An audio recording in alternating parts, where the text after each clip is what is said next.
Good morning to all of you. Today in this video we will start chapter 3rd machine. Clear?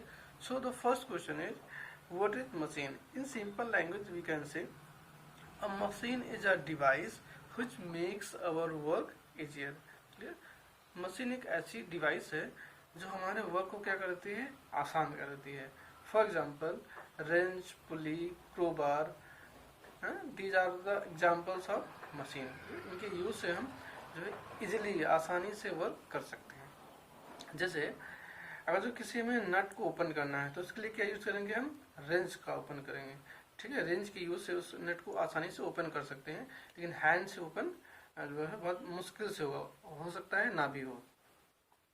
Clear.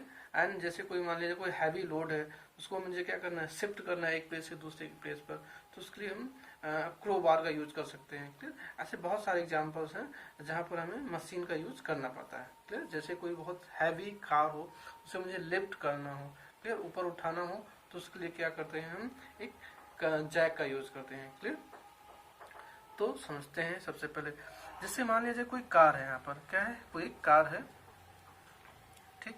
अब ये car, चलो मान लेते हैं ये कार है. ठीक है, ये कार हो गया आपके. अब इससे मुझे क्या करना है, लिफ्ट करना है, ऊपर उठाना है, तो मुझे यहाँ पर एक जैक लगाना पड़ेगा. ठीक है, ये व्हील्स होंगी यहाँ पर. ठीक. तो यहाँ पर हम जैक लगाएंगे. ठीक. अब जैक से यहाँ पर एक स्क्रू टाइप का होता है, जिससे हम रोटेट करते रहते हैं और ये कार ऊपर की तरफ उठ रहा होता है. तो जो ये कार जो फोर्स अपना लगा रहा होगा, ठीक है, उससे क्या कहेंगे हम, लोड. क्या कहेंगे हम, लोड. और जो इफर्ट, जो फोर्स हम लगा रहे होंगे, ठीक है, मशीन पर, उसे क्या कहेंगे हम, इफर्ट. क्लियर. उसे क्या कहेंगे हम, इफर्ट. क्लियर. जो फोर्स हम अप्लाई करते हैं मशीन पर, उसे क्या कहेंगे हम, इफर्ट. और जो फोर्स, ऐसे समझ लो मशीन अप्लाई कर रही है कार के ऊपर, क्लियर, उसे क्या कहेंगे हम, लोड. क्लियर. अब क्या करता है ये जो जैक है, ये हमारे इफर्ट को, मान लिया जाए हमने 10 न्यूटन का फोर्स लगाया, मान लिया जाए, ठीक, एग्जांपल के तौर पर, तो ये मल्टीप्लाई कर देगा. मान लिया जाए इस जैक की जो प्रॉपर्टी है वो किसी फोर्स को 10 टाइम्स मल्टीप्लाई कर दे रहा है. क्लियर. या 5 टाइम मल्टीप्लाई कर दे रहा है, तो ये हमारे इफर्ट को मान लिया जाए 5 टाइम मल्टीप्लाई करता है, तो 5 × 10, क्लियर, मीन्स 50 न्यूटन हो गया. क्लियर. अब मान लिया जाए अगर जिस कार क्या है 50 न्यूटन में उठ जाती थी, तो हम अगर जो अप्लाई करेंगे 10 न्यूटन, तो ये क्या है, लिफ्ट हो जाएगा, ऊपर की तरफ उठ जाएगा. तो ऐसे जो जैक्स आते हैं उनकी अलग अलग प्रॉपर्टीज होती हैं, या सभी मशीन्स की प्रॉपर्टीज अलग होती हैं कि वो जो क्या है फोर्स को मल्टीप्लाई कर सकते हैं. क्लियर. और भी कई टाइप से मशीन्स का यूज होता है, जैसे ये फोर्स मल्टीप्लायर हो गया, इस गेन इन स्पीड के फॉर्म में यूज कर सकते हैं. क्लियर. चेंज इन डायरेक्शन कर सकते हैं. तो समझते हैं कि मशीन्स के कौन कौन से फॉर्म हैं, ये फंक्शंस हैं. क्लियर. तो the first function is in lifting a heavy load by applying less effort, for example as a force multiplier. ये जो कार जैक है वो आपका कैसा वर्क कर रहा है, फोर्स मल्टीप्लायर. क्योंकि जो कार की वेट तो बहुत ज्यादा है, जो लोड है वो बहुत ज्यादा है. क्लियर है ना. मान लिया जाए 50 न्यूटन है फॉर एग्जांपल, वैसे तो बहुत ज्यादा होती है. तो अगर जो कोई है, हमारी प्रॉपर्टी है कि ह्यूमन बॉडी से 10 न्यूटन तक फोर्स अप्लाई करती है, इससे ज्यादा नहीं कर सकती, तब तो उस केस में हम कार को लिफ्ट नहीं कर पाएंगे. लेकिन अगर जो हम कार जैक का यूज कर ले, तो उसकी हेल्प से क्या है, ये फोर्स को मल्टीप्लाई कर देगा, है ना, 10 न्यूटन को किसमें 50 न्यूटन में चेंज कर देगा. तो उस केस में हम क्या कर सकते हैं, इसको ऊपर की तरफ लिफ्ट कर सकते हैं. तो इसमें एग्जांपल में लिखे हुए हैं, a car jack and a bar is used to lift a heavy stone. Clear. जैसे स्टोन के एग्जांपल में देख सकते हैं, बहुत हैवी स्टोन है. क्लियर. हैवी स्टोन है. अब मुझे इससे क्या करना है, शिफ्ट करना है, इस साइड में यहाँ पर लेके आना है. तो इसके लिए जो हम हैंड से पुश करेंगे तब तो बहुत नहीं होगा, लेकिन जब बार यूज करते हुए हैवी स्टोन को लिफ्ट कर सकते हैं. बार है वो भी क्या कर रहा है, एक फोर्स मल्टीप्लायर के काम में ये वर्क कर रहा है. Now the second is in changing the point of application of effort to a convenient point. Means जो हम इफर्ट अप्लाई कर रहे हैं, क्लियर, उसके पॉइंट ऑफ एप्लीकेशन को चेंज कर देता है. जैसे फॉर एग्जाम्पल साइकिल हो गया आपका. ठीक. तो साइकिल में क्या है कि जो हम एफर्ट अप्लाई कर रहे हैं वो दूसरे डायरेक्शन में अप्लाई कर रहे हैं, और जो मूवमेंट मोशन हो रहा है वो नेक्स्ट दूसरे डायरेक्शन में हो रहा है. जैसे मान लिया जाए ये आपकी साइकिल है. ठीक. यहाँ पर 2 व्हील्स लगी हुई थी हैं. ठीक. प्रॉपर ये 2 व्हील्स हैं, ये फ्रंट है, ये बैक वाली है. अब साइकिल तो क्या है, ये हॉरिजॉन्टल डायरेक्शन में फॉरवर्ड की तरफ मूव कर रही होती है, लेकिन हम जब फोर्स पैडल्स पे अप्लाई करते हैं वो क्या है, यहाँ पर अप्लाई करते हैं, है ना, अप एंड डाउन में। तो इस केस में क्या हुआ कि अगर जो हम इस डायरेक्शन में फोर्स लगाएं आगे की तरफ, तो बहुत ही टफ हो जाएगा, क्लियर, साइकिल को मूव करने के लिए टफ हो जाएगा और आसानी से हम फोर्स अप्लाई नहीं कर पाएंगे। लेकिन अगर जो इस एफर्ट के अगर जो हम यहाँ पर लगाएं, ठीक, साइकिल मूव करेगी, अगर जो इस डायरेक्शन से फोर्स लगाए हैं, है ना, इस डायरेक्शन में, तभी साइकिल मूव करेगी। लेकिन इस डायरेक्शन में इफर्ट अप्लाई करना बहुत ही टफ हो जाएगा। तो क्या करते हैं हम, चैन के जरिए, साइकिल में जो चैन लगी होती है उसके जरिए क्या करते हैं हम, फोर्स अप्लाई करते हैं अप एंड डाउन, है ना, फोर्स अप्लाई करते हैं और जो साइकिल मूव कर रही होती है, क्लियर, हॉरिजॉन्टल डायरेक्शन में मूव कर रही होती है। वर्टिकल में अप डाउन में हम क्या करते हैं, फोर्स लगाते हैं और साइकिल क्या है, हॉरिजॉन्टल डायरेक्शन में मूव कर रही होती है। क्लियर, तो इससे क्या है कि जो पॉइंट ऑफ एप्लीकेशन है इफर्ट का, वो क्या हो गया, चेंज हो गया। क्लियर, वैसे तो हमें फोर्स कैसे लगाना चाहिए, हॉरिजॉन्टल डायरेक्शन में लगाना चाहिए, तभी तो वो हॉरिजॉन्टल डायरेक्शन में मूव करेगा। लेकिन हम अप एंड डाउन में, है ना, वर्टिकल के अप एंड डाउन में लगा रहे हैं। क्लियर, तो इससे क्या हुआ कि जो point of application of effort है वो क्या हो गया, चेंज हो गया। Clear, so for example the rear wheel of a cycle rotates by applying effort on the pedals attached to the tooth wheel which is joined to the rear wheel with the help of a chain। जो जैसा मैंने आपको बताया। now third point is in changing the direction of effort to a convenient direction। clear, हम क्या कर सकते हैं, जो डायरेक्शन ऑफ एफर्ट है उसको क्या कर सकते हैं, चेंज कर सकते हैं। क्लियर, अभी सेकेंड पॉइंट में हम एफर्ट की प्लेस को चेंज कर सकते थे। क्लियर, अब इसमें क्या है, हम डायरेक्शन के सॉरी इफर्ट के डायरेक्शन को चेंज कर सकते हैं। जैसे मान लिया जाए कोई वेल है, यहाँ पर क्या है, एक वेल है ना, इससे मुझे क्या है, बकेट से वाटर को निकालना है। तो इस केस में हम क्या कर सकते हैं, हैंड से डायरेक्टली ऐसे बकेट से वाटर निकाल लें। तो इस केस में हमें बहुत ही ज़्यादा एफर्ट अप्लाई करना पड़ेगा। तो क्या इसके लिए क्या यूज करते हैं हम, पुली। यहाँ पर क्या लगा हुआ होता है, एक फिक्स पुली लगी हुई थी और जिसके जरिए ये रोप से ऐसे यहाँ पर अटैच करते हैं। अब इस केस में क्या है, वैसे तो जो हम विदाउट पुली जब वाटर निकालेंगे तो अपवर्ड डायरेक्शन में मुझे ऊपर की तरफ फोर्स लगाना पड़ेगा, लेकिन जब पुली की हेल्प से यूज करेंगे तो ये रोप क्या है, इधर डाउनवर्ड, तो उस केस में हमें डाउनवर्ड डायरेक्शन में फोर्स अप्लाई करना पड़ेगा, है ना।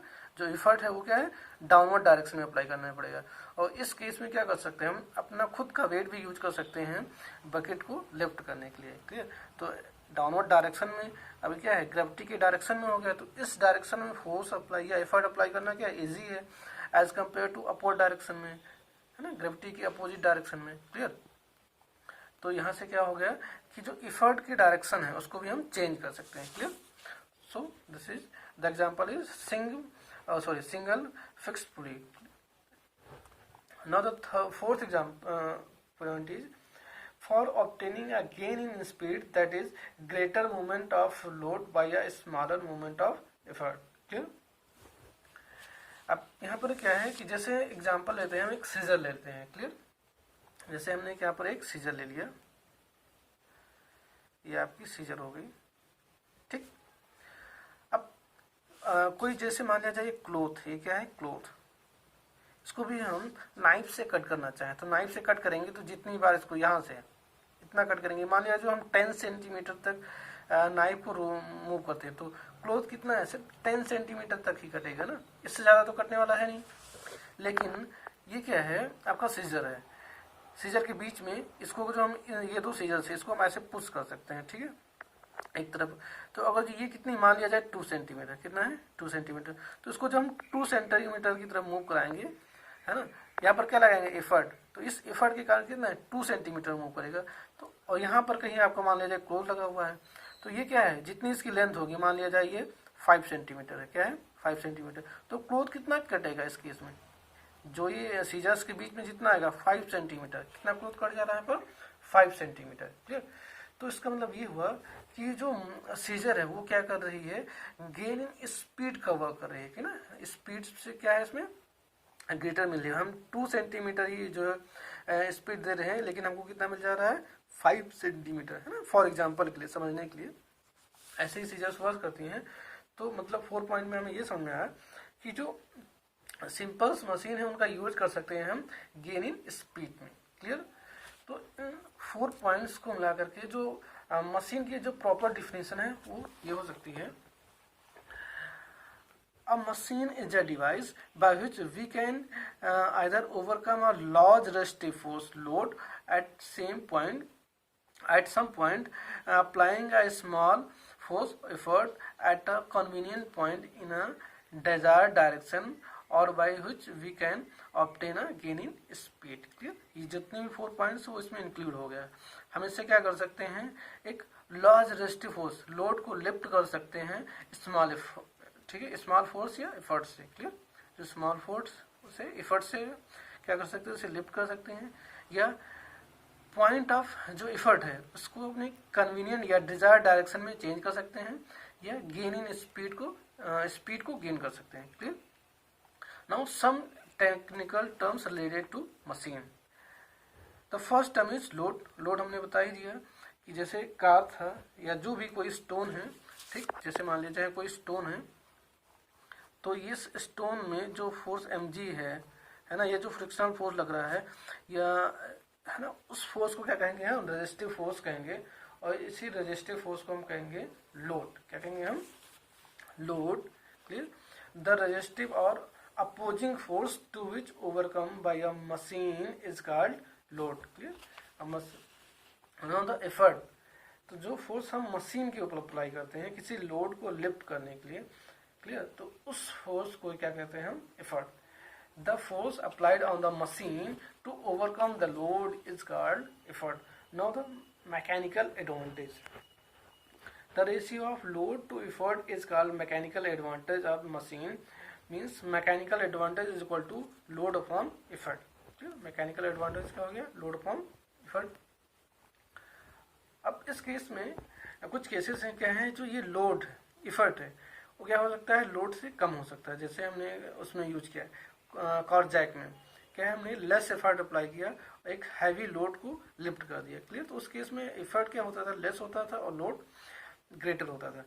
तो E is less than L, है ना, effort is less than load, then E by L is greater than 1, है ना। जो लोड अपॉन एफर्ट होगा वो क्या है, 1 से ग्रेटर होगा। इसका मतलब अगर जो L on E, load upon effort 1 से ग्रेटर है, तो मैकेनिकल एडवांटेज ME भी क्या होगा, 1 से ग्रेटर होगा।